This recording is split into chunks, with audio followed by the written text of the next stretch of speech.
Josiah Doc Scurlock had a choice to make. He could skin on out of the territory while the getting was still good, or risk being put back in chains. Or worse, gunned down like a damn dog in front of his family. Not that Doc Scurlock ever shied away from a fight, mind you. Word had it that he had killed men from New Orleans to Texas, even old Mexico, before making his way up north to work for John Chisholm. And even then, folks just kept turning up kilt around him, be they hostile Apache or feisty stock thieves. All the same, Doc had a family to worry about now, little ones to feed and protect. He could no longer afford to ride out reckless as the devil with young Billy Bonney. Vengeance be damned. Matter of fact, at nearly 31 years of age, Doc had just welcomed a son into this world, his namesake, Josiah Gordon Scurlock Jr. A joyous occasion for any man indeed, but one nonetheless tinged with bitterness given that just 2 months prior he and his wife Antonia had laid their daughter Maria Elena to rest. No, Doc Scurlock was no stranger to burying the dead, nor to keeping gravediggers in business. Killing had always come easy to a man like him, and death just seemed to follow in his wake, even to those whom he loved the most. Doc thought of Texas once more, of a new beginning, a fresh start, someplace where he could lay down his guns and stop looking over his shoulder. Of course, he would need a grub stake, and unfortunately, that meant pulling one last job with Billy the Damn Kid. My name's Josh, and you're listening to the Wild West Extravaganza.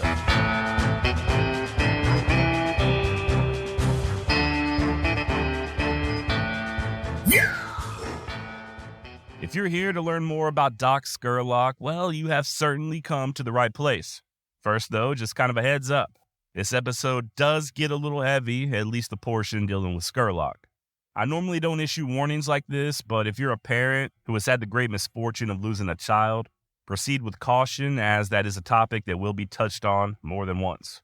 In all honesty, I would not blame you for skipping this episode altogether. Josiah Scurlock lived a very interesting life for sure. But boy, oh boy, tragedy sure did come a-knockin'. That said, if you're here just for the Doc Scurlock discourse alone and you don't want to hear me blather on about anything else, feel free to skip to around the 20-minute mark. If you're new, hey there, come on in. My name is Josh, and I am the host of this monstrosity. Normally, each and every episode of the Wild West Extravaganza, we delve into just one person or event from the Old West era, but this one's going to be a little different. First off, I am recording completely in the nude. No, kidding. This is more of a companion piece, sort of a epilogue to the recent series on Billy the Kid. Link in the show notes if you haven't already heard that. We touched on quite a few characters while exploring the life of the kid, and if you're anything like me, you might just be curious as to what happened to all of them after Billy's premature demise. Remember, the Old West didn't just disappear at the turn of the century, and more than one old outlaw or gunman lucked out and made it to the rocking chair. With that in mind, for the next couple of weeks, we will be taking a look at some of the key players in the life of Billy the Kid. Guys like Doc Scurlock, obviously, but other regulators as well. John Middleton, Chavez E. Chavez, Fred Waite, Henry Newton Brown, George and Frank Coe. We're also going to find out what happened to Billy's partners in crime there at the end, the ones that got arrested with him over at Stinking Springs, Billy Wilson, Tom Pickett, and Dave Rudaball. And yeah, we're even going to discuss old Pat Garrett.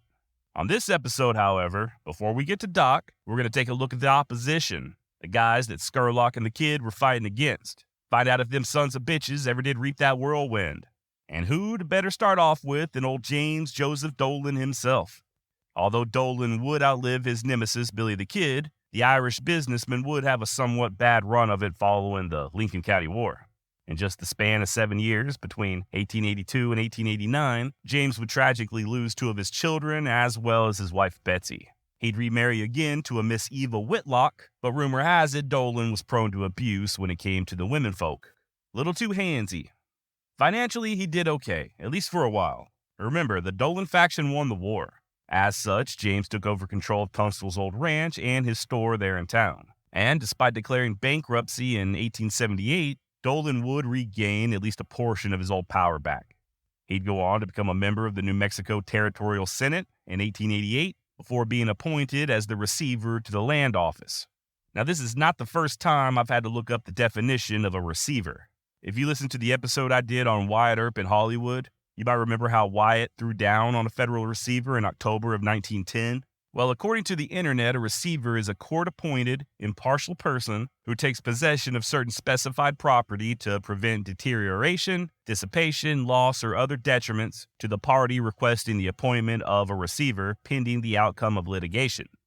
Now, I've never been to law school, but I have read quite a few John Grisham novels and watched my fair share of Judge Mathis, so I'm basically a lawyer.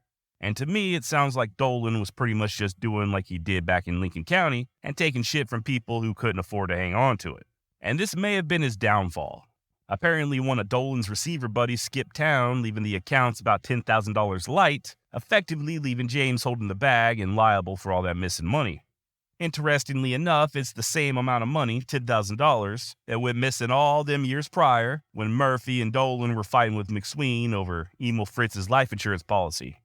Never did find out what happened to that money, by the way. Also, just like his mentor, Lawrence Murphy, Jimmy Dolan did like his whiskey of an evening a little too much. He would die on the Feliz Ranch, the property once owned by a man he had murdered, John Tunstall, on February 26, 1898, at just 49 years of age. And according to former regulator Frank Coe, it was the DTs that did him in, a.k.a. delirium tremens. Guess nobody ever told Dolan that after a certain point, it's not advisable to be quitting that bottle cold turkey. As for his protege, John Riley, unfortunately, I could not find out much in the way of details. I didn't really mention the man too much in the series, but he was to Dolan what Dolan was to Lawrence Murphy, in addition to also being a gopher between Jesse Evans and the house. Riley was also, allegedly, a murderer. Story goes that he had shot prominent Lincoln County citizen Juan B. Patron in the back after Juan attempted to see Riley brought to justice for murdering some young Hispanic men. Patron, a McSween ally, would survive, only to be assassinated a few years later. As far as I can tell, John Riley never paid for any of his crimes. He'd relocate to Las Cruces following the hostilities, get married, have some kids, move again to Colorado, and then return to New Mexico, where in 1889 he was elected as the assayer of Donna Ana County. Don't really know what an assayer is either, or assayer. I guess it's sort of like an ass whisperer, only louder. Now, sometime around 1904, John would move his family back to Colorado and start a hog farm. A legitimate hog farm, not the kind that are often found around military installations, and it's there in Colorado Springs where he would pass away in the year 1914. Next up in this rogues gallery, we got old Billy Campbell, not a politician or a hog farmer, as far as I know, which may be the man's only redeemable qualities. You may remember Campbell as the Lincoln County newcomer who bullied and then killed Susan McSween's lawyer, Houston Chapman. Billy was arrested and locked up at Fort Stanton, but he ended up escaping and making his way to New Jersey. There, Campbell kept a pretty low profile and earned a modest income as a fruit and vegetable merchant. In 1882, he went into business with fellow vendor Abraham Anderson, and the two began a very lucrative canning venture. So lucrative, in fact, that they hired a German chemist to help develop a new method of condensing soup to make the whole thing just even more efficient, and the rest is history. So next time you pop open a can of Campbell soup, you can thank former Lincoln County outlaw Billy Campbell. As with Riley, it does not appear that Billy ever did any serious time in prison, and you can imagine this isn't something that the Campbell Soup Company goes around advertising. Next up, we got John Kinney, the New Mexico outlaw leader. Oh, and by the way, I did make all that stuff up about Campbell Soup. Truth was, Billy Campbell was indeed arrested, and he did escape Fort Stanton. That part was true, but he wouldn't remain a free man for long, or alive, for that matter. Billy ended up killing somebody yet again in Arizona and got himself strung up by a lynch mob in 1882. Still kind of hoping you think of me next time you have a can of tomato soup, though. Okay, back to John Kinney, also known by Young Guns fans as Kinney, you bastard. More of an organized crime boss than a mere outlaw, Kinney would continue his bandit ways following the Lincoln County War, stealing an estimated 10,000 head of cattle in 1 month alone, according to a newspaper out of Santa Fe. And if you find that number to be unbelievable, yeah, me too. While 10,000 is extremely inflated, it's still true that Kinney and his gang were stealing livestock with both hands. Enter in the very compelling and future topic of the Wild West extravaganza, Albert Jennings Fountain. A former soldier, politician, newspaperman, attorney, and all-around badass, Fountain once spent the night under a dead horse after a fight with the Apache, with 2 of their arrows and a bullet lodged in his body. I did mention him in the series on Billy the Kid, but you didn't hear it because I cut that part out. It was getting long enough as it was, and I just didn't feel the need to introduce even more characters into an already complex story. That said, Fountain did play somewhat of a role in the life of Billy the Kid. He was a hard-charging journalist out of Mesilla during the time that Billy was riding with Jesse Evans, constantly sticking his neck out and calling for an end to the gang. And when Billy was on trial for Sheriff Brady's murder, it was Fountain, ironically, who was appointed as the kid's defense attorney. And by 1883, the then 45-year-old Albert Jennings Fountain was the commander of the New Mexico Volunteer Militia ordered to put an end to John Kinney, you bastard. While he was not successful in arresting Kinney, Fountain did put enough pressure on the man to not only stop the wholesale rustling that was plaguing New Mexico, but drive the outlaw king west into Arizona, or at least a few miles into Arizona. The awesomely named Shakespeare Guard out of the now ghost town of Shakespeare, New Mexico, then followed Kinney across the border and apprehended the bandit without incident near a place called Ash Springs. That's Ash with a SH. And when Kinney finally went to trial, Albert Jennings Fountain dusted off his law degree and acted as the state's prosecuting attorney, seeing to it that John Kinney was sentenced to Leavenworth Prison, making them little rocks out of biggins. However, Kinney's conviction was reversed just 3 years later, and he was released from prison. And believe it or not, John Kinney walked the straight and narrow for the rest of his life. And I'm actually being serious. There's evidence that he may have served in the Spanish-American War as a civilian quartermaster and scout. He would file for a military pension only to have it rejected. And he did a little prospecting in Arizona before moving to the town of Prescott, where he died of Bright's disease in the year 1919. And finally, before we get to Doc Scurlock, we absolutely have to discuss the man of mystery himself, Jesse Evans. Oh boy, here we go. In a lot of ways, Jesse Evans was the nastier version of Billy the Kid. Both of them were deadlier than hell. They both have dubious origins. We don't know Jesse's real name or where he's from, and there's zero authenticated photos of the man, despite what you might find online. The best we can get is his prison record that states that Jesse was 5 feet 8 inches tall and weighed a little over 150 pounds with gray eyes, light hair, and a fair complexion. Possibly born in the early to mid-1850s, Evans, who some sources claim was half Cherokee, could be found working as a cowhand in New Mexico as early as 1872. By 1875, he's employed by John Chisholm and already showing signs as a competent man with a firearm. Not only would Evans help Chisholm retrieve stolen horses from the Mescalero Reservation, but he also accompanied Chisholm's brother Peitzer to La Boquilla, where they held the entire damn town at gunpoint as they searched for stolen cattle. Ironic, considering Jesse's future occupation and choice.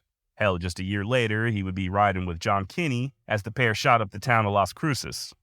As discussed in the series on Billy the Kid, Evans went on to form his own gang, the Boys, as they were called, with whom young Antrim rode for a very short period of time, and of course, during the Lincoln County War, Jesse sided with the Dolan faction. And just like John Kinney, Jesse Evans was a 100% certified damn outlaw. Between the years 1875 and 1878, Donna Ana County, New Mexico alone issued 10 separate arrest warrants, 5 of them on murder charges, for Jesse Evans. And Lincoln County authorities put out an additional 5 warrants for the man's arrest. Now, Jesse would be placed into custody for Houston Chapman's murder, but as always, he flew the coop. His biggest mistake was then taking his criminal ass on over to Texas and thinking that he could outshoot the by God Texas Rangers. Men of Company D, Frontier Battalion, got word Jesse and his boys were down Presidio way, so they rode on over to dole out a little of the Lord's vengeance. They spotted Jesse Evans on July 3rd, 1880, along with 5 of his men, one of whom was John Selman, the guy who'd go on to kill John Wesley Hardin. By the way, Selman was a very nasty dude in his own right. I'm absolutely doing an episode on this guy in the future. I don't think I mentioned it during the series, but Selman did have his own little gang there in Lincoln County during the war, and they were not nice people to say the least. All right, let's get back to Evans. There was a running gunfight as Jesse and his men rode up a mountainside for cover. The Rangers pursued. One of the bandits was killed, as well as a Texas Ranger by the name of George R. Bingham. Now, the Rangers just kept on advancing until Evans and his crew threw down their guns and started begging for mercy. Sergeant Syker of the Texas Rangers would later write, quote, "Had I known Bingham was killed at that time, I should have killed them all. But we had them disarmed before we knew it. Then they prayed for mercy." End of quote. Evans and his crew were sent to Fort Davis and thrown into pit jail, just a big hole in the ground like the one they used to have back in Lincoln. And believe it or not, Evans even wrote a letter to Billy the Kid. Now, this right here will blow your mind if you're not already familiar with it. Per the August 26, 1880 report of Texas Ranger C.L. Neville, quote, "The prisoners are getting restless. I have a letter they wrote to a friend of Evans in New Mexico calling himself Billy Antrim to come to the rescue. And to use their words, he was in a damn tight place, only 14 Rangers here at any time, 10 on scout and 4 in camp now. And that Antrim and a few of his men could take them out easy, and if he could not do it now, to meet him, Evans, on the road to Huntsville as he was certain to go. I understood this man Antrim is a fugitive from somewhere and a noted desperado. If he comes down here, and I expect he will, I'll enlist him for a while and put him in the same mess with Evans and company." End of quote. Now, this is very interesting as Billy and Jesse Evans were avowed enemies. They hated each other during the Lincoln County War, and Jesse even advocated killing the kid the last time they met back in Lincoln. It's also worth noting that when Billy came in to testify against Dolan, it was Evans whom he was the most worried about. But then again, birds of a feather, right? It's also kind of fun to think about what if that letter wasn't confiscated. Would Billy have come to Jesse Evans' rescue? Would he have been successful? Would it have altered the course of history? We may never know. I don't know why I said may never know. We'll definitely never know. As Evans predicted, he would be sent to Huntsville State Penitentiary, where he arrived on December 1st, 1880, to begin a 10-year sentence. 18 months later, Jesse did what he had always done before. He escaped. According to author Bob Bosbell, Evans went over the wall on May 23, 1882, and vanished into history. One of the most popular legends regarding Evans is that he changed his name and moved to Florida, where, in 1950, he contacted William V. Morrison and let him know that Billy the Kid was still alive and well in Texas, living under the name Brushy Bill Roberts. I don't know where this rumor started. The guy who Morrison met in Florida, the old guy who allegedly told him about Brushy Bill, was named Joe Hines, but his name was also possibly William Campbell, but his real name was Jesse James, but not that Jesse James. Listen, as with every other alleged piece of evidence when it comes to Brushy Bill Roberts, the Jesse Evans in Florida angle forces you to abandon all logic and suspend all disbelief. There is no evidence that Jesse Evans moved to Florida and lived to be an old man, at least none that any credible historians recognize. Also, never forget that both Brushy Bill and this fake Jesse Evans character also supported and backed up that fraudster J. Frank Dalton. I think it's about time we can pretty much lay to rest anything that Morrison ever wrote. Aside from that theory, there are some who think that Evans' real name was Davis. Per author Emerson Huff, in his book Story of an Outlaw, Evans, quote, is said to have been a Texarkana man, and he returned to his home soon after, only to find his wife living with another man and supposing that her first husband was dead. He did not tell the new husband of his presence, but took away with him his boy, whom he now found well grown. It was stated that he went to Arizona and nothing more is known of him, end quote. Author Eve Bell, who I also mentioned during the series on Billy the Kid, claimed that Evans retired to Texas and lived a quiet life, dying sometime in the 1950s. And there's even a Horrell family connection if you're familiar with that den of vipers. Fact of the matter is, until further evidence is produced, Jesse Evans will remain a mystery. So feel free to go down all the various rabbit holes if you want to. There's plenty of stuff out there. And who knows, maybe you'll be the one to crack the case. If you do, hit me up, josh@wildwestextra.com. Now, more on this in just a moment, but this episode of the Wild West Extravaganza is brought to you by me. Yeah, me. Hey, what's up? Not sure if you're familiar, but the Wild West Extravaganza does now have merchandise.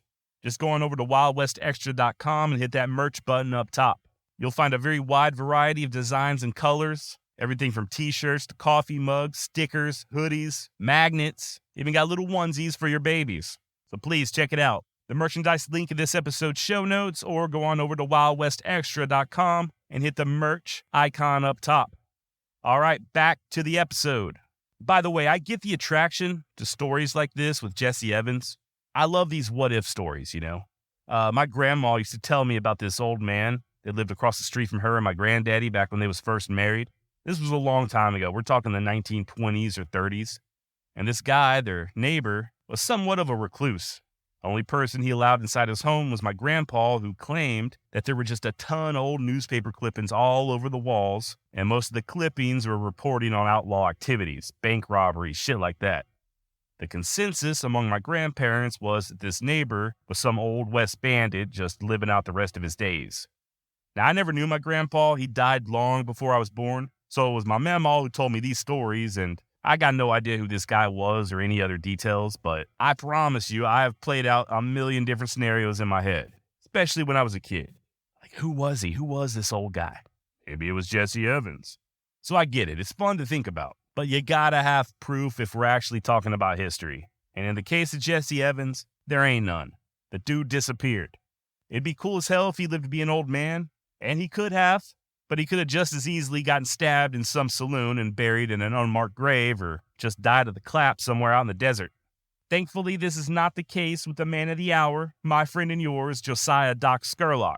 While there is a stretch there where Doc's past gets a little murky, we do have a pretty good idea as to his early life and his actions post-Lincoln County War. And I don't know if you're aware of this, but Josiah Doc Scurlock was a poet, a philosopher, an intellectual, and a hardened killer long before he ever met Billy the Kid. Born in Alabama, I'll try not to hold that against him, in the year 1850, Josiah was too young to fight in the war between the states, but like everybody else of his generation, he nonetheless felt the conflict's effects. 3 of his older brothers served, and one of them came home in a pine box. What was left of him, at least. I imagine the remaining 2 brothers had quite a few stories to tell. Now, Scurlock's daddy was a school teacher and his cousin was a doctor, so Josiah did have the benefit of a better-than-average education.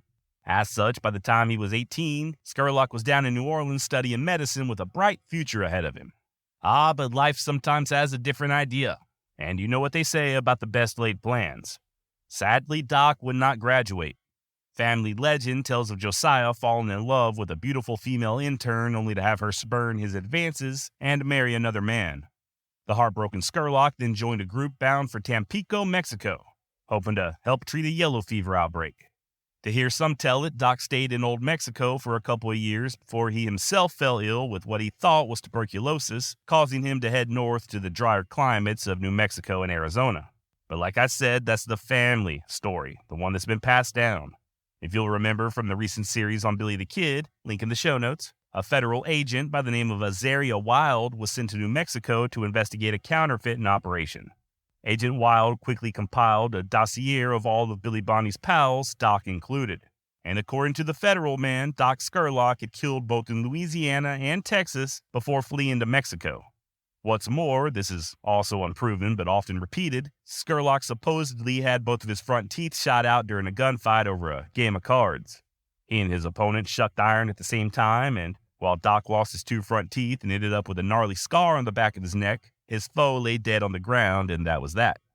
Apparently, this is why Josiah is seen in photos sporting a long mustache for the rest of his life.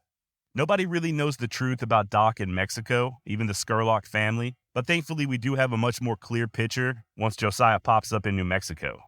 By the early 1870s, he's employed as a line rider for rancher John Chisholm on his massive Bosque Grande spread, alongside future enemies Frank Baker, Tom Hill, and the aforementioned Jesse Evans. Evidence suggests that Scurlock participated in a few lynchings during this time, as Chisholm hands were encouraged to do, and at least twice Doc nearly lost his hair to the hostiles. One occasion saw Josiah and a fellow cowboy named Hoyt ambushed by a handful of warriors with Hoyt, along with both horses, immediately being cut down. Doc was able to take refuge among the rocks and hold the fighters off for the rest of the day, killing who he thought was their leader in the process. Later that night, Scurlock made his way out on foot, only to return later with help and recover Hoyt's body. Another incident in September of 1873 saw Doc return to camp one evening only to find another partner dead and scalped, and missing a nose. At one point, Josiah may have participated in a raid against the Mescaleros, a punitive action stemming from the Apache always stealing Mr. Chisholm's horses. And there's at least one story of Scurlock witnessing a little Apache baby getting its head caved in and claiming that it was the most horrible sight he had ever witnessed. Whether it was due to that particular atrocity or the many close encounters with the hostiles, Scurlock called it quits on John Chisholm. The rancher, not happy with Doc's resignation, refused to pony up what money was owed, so Scurlock just took a few of Mr. Chisholm's horses in lieu of a severance package. The 2 wranglers who went in pursuit of Doc were sent back empty-handed after he explained the situation. I get the feeling they kind of sympathized with him, or at very least reckoned they didn't get paid enough to square up against a man such as Doc Scurlock. Josiah then traveled to Arizona for a spell where he befriended future brother-in-law and fellow regulator Charlie Bowdry. The pair possibly opened up a cheese factory before making their way back to New Mexico, Lincoln County, New Mexico, to be exact, on the Ruidoso. They were both employed by one Fernando Herrera, Doc's soon-to-be father-in-law, and became acquainted with the other young men of the area, guys like Dick Brewer and Ab Saunders and Frank and George Coe. Weren't long before this bunch began working together in hopes of, for lack of better words, regulating the rampant stock thievery in the area. As such, Scurlock and the boys would resort to vigilantism, even going so far as busting at least one man out of jail there in Lincoln and stringing him up. Doc would eventually lay claim to his own little spread on the Ruidoso and marry Fernando's daughter, the then 16-year-old Maria Antonia Miguela Herrera. I don't think I'm getting any better rolling them R's. Anyway, Doc was 28 years old when he got married, and for the most part, things were looking up. Problem is, these old boys were still about half wild, especially Doc's good buddy, Charlie Bowdry. Turns out Charlie and a ne'er-do-well by the name of Frank Freeman got all kinds of drunk one night in Lincoln and began shooting the place up. There was a confrontation with Sheriff Brady, but further violence was avoided as the two inebriates were taken to Fort Stanton. Both Bowdry and Freeman were soon released on bail, and rumors began spreading that they planned to return to Lincoln and take care of Sheriff Brady for good. As such, Brady went on the offense. With a posse of soldiers at his disposal, he caught up with the pair at Bowdry's ranch, along with George Coe and our man himself, Doc Scurlock. There was a fight, gunfire was exchanged, and while Bowdry was able to escape, Doc and Coe were arrested. This is the incident I alluded to back in episode 3 on the Billy the Kid series. Link in the show notes. On the ride back to Lincoln, Brady had Coe and Scurlock tied on the same horse together so tightly that George would later liken it to physical torture. Of course, around this time, John Tunstall arrived there in Lincoln County, and Doc began riding with Dick Brewer on occasion to chase after Jesse Evans and his damn horse thieves. Tensions continue to rise there in Lincoln. John Tunstall gets murdered, and Doc aligns himself with the Lincoln County regulators. He even rises to the rank of captain of the entire bunch. And following the Battle of Lincoln, Scurlock called it quits. He moved his small family to Fort Sumner, and save for a couple of excursions into Texas with some of Mr. Chisholm's borrowed beeves, Doc sank into an honest life. He may have been present in February of 1879 when Billy met with Dolan and Jesse Evans looking to call a truce. And Doc was definitely with the kid later that spring and early summer, as the two were air quotes incarcerated in Lincoln, awaiting Governor Wallace's pardon. And when that pardon never came, they simply rode out of town. Billy to his grave and Doc to Texas. Sometime between October and December of 1879, Scurlock sold off all of his guns, saved for an old squirrel rifle, and moved the family to the Texas Panhandle, where he took up employment on the LX Ranch, as well as the mail station in the nearby town of Wheeler. Not for long, though. It should be noted that many of the men hunting for the kid over New Mexico way were also working for the LX. One has to wonder if Doc was ever consulted about Billy's whereabouts, or if he just kept his mouth shut. Family legend also states that the kid would visit Doc there in Texas after escaping jail in Lincoln. Like I said, though, Doc wouldn't linger on the LX for long, whether it was an attempt to outrun his past or just looking to find the best life possible for his family. Josiah Scurlock seemed to always be on the move. By 1881, he was teaching school in the town of Vernon, up there in North Texas, and by 1893, he was plowing his very own cotton farm just south of Fort Worth. And throughout it all, Doc always supplemented his income teaching Spanish. Apparently, he was fluent after spending so much time in the Southwest and being happily married to a smoking hot caliente fuego Hispanic lady. Unfortunately, Doc and his wife Antonia knew the gut-wrenching sting of losing a child. And more than once. As previously touched on, their oldest daughter had passed away while the family still resided at Fort Sumner, and they'd lose another, 5-year-old Viola, in 1894.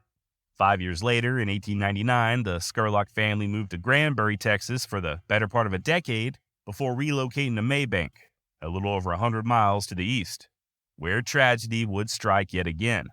In November of 1912, Doc said adios to Antonia after 38 years of faithful marriage. True to their vows, the couple didn't part until death.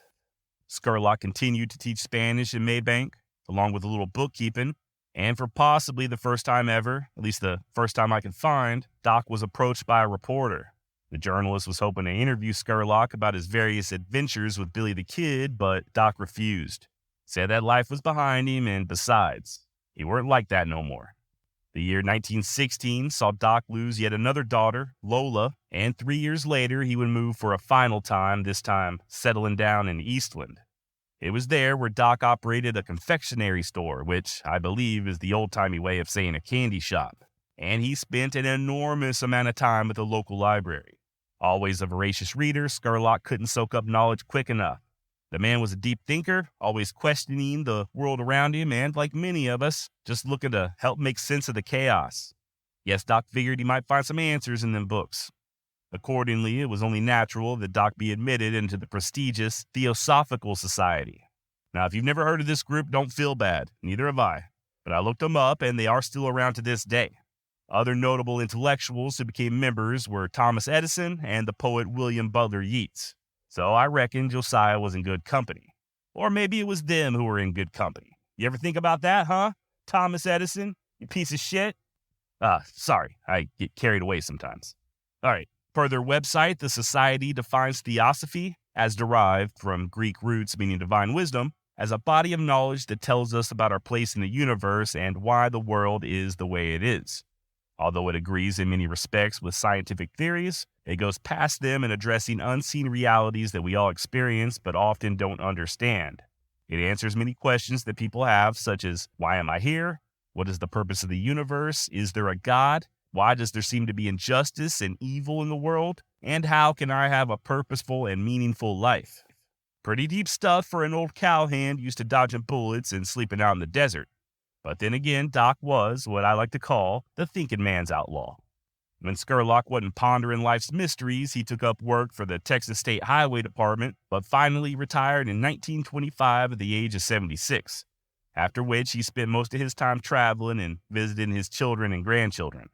And on July 25, 1929, less than 6 months shy of his 80th birthday, Josiah Scurlock was once again reunited with his beloved Antonia.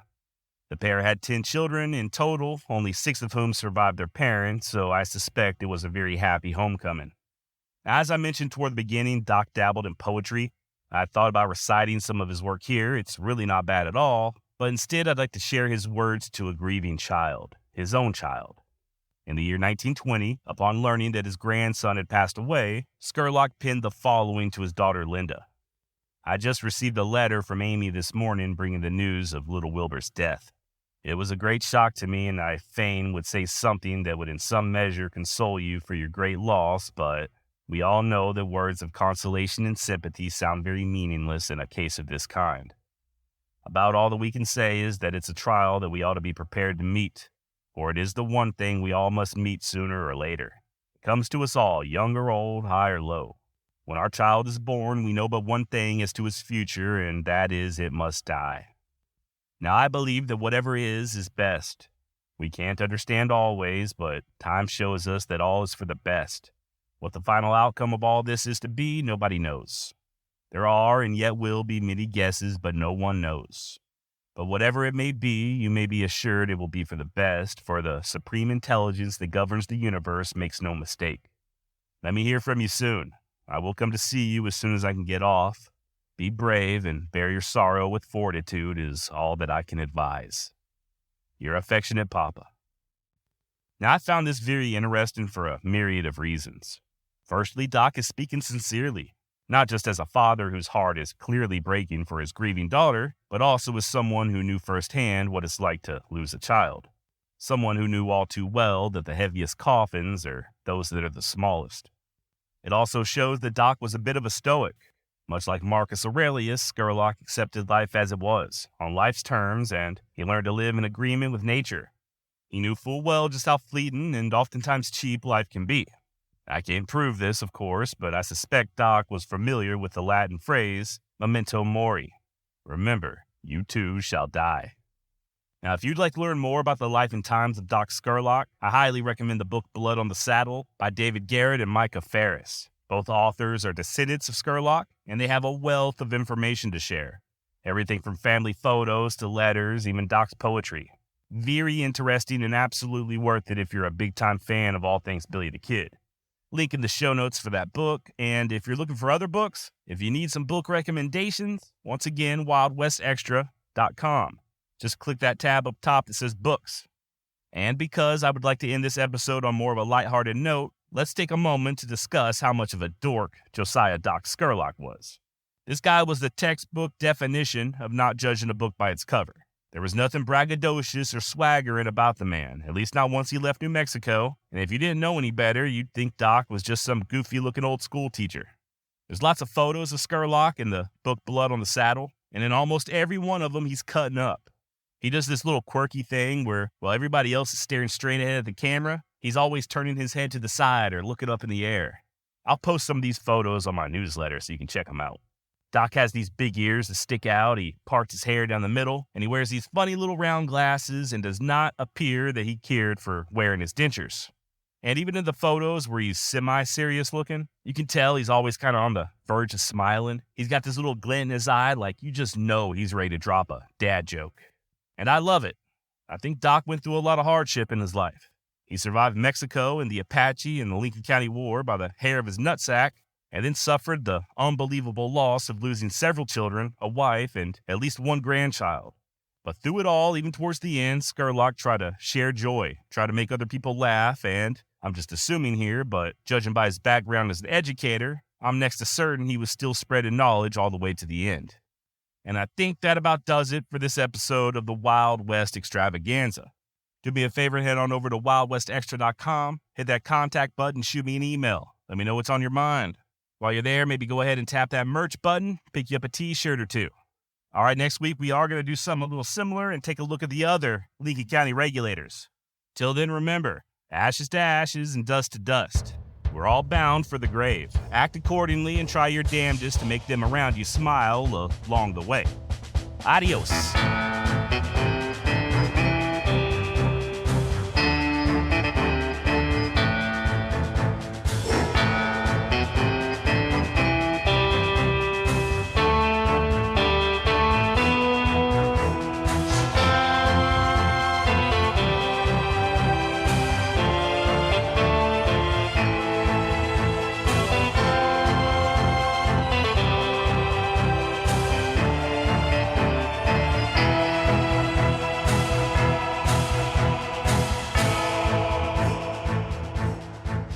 Assayer.